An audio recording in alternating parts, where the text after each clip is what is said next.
Nauwi na ang mga labi ng 4 na taong gulang na babaeng biktima sa malagim na aksidente sa NAIA Terminal 1. Ang ama ng bata naghihinagpis pa rin sa nangyari sa kanyang unika iha. Narito ang report ni Ian Suyu.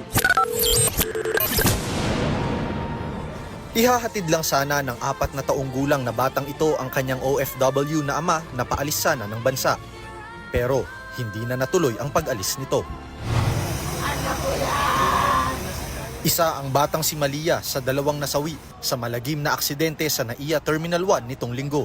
Kaninang tanghali, dinala na sa isang punerarya sa Lipa, Batangas ang mga labi niya. Sarado ang kabaong na puti at napapalibutan ito ng mga bulaklak na tila para sa isang prinsesa. Magdadalawang taong gulang pa lang daw ang bata nang iwan ng kanyang amang si Denmark para makipagsapalaran bilang machine operator sa Czech Republic. Kaya po ako nag-ibabasa para po sa kanilang dalawa. Tapos gano'n po ang mangyayari. Sana po itulungan niyo ako na managot yung bumangga sa anak ko. 3 linggo lang daw ang bakasyon niya, kaya't sinulit niya ang oras na makasama ang unika iha. Simple lang naman daw ang pangarap ng bata. Sabi niya sa akin, Daddy, ikaw na mag-aatid sa sikula sa akin. Kasi hindi ko pa yan hindi ko pa naihatid sa sikula yan kasi lagi ako nasa ibang bansa. Kaya gusto niya maranasan din yun. Maranasan yung daddy niya ay hatid sa school.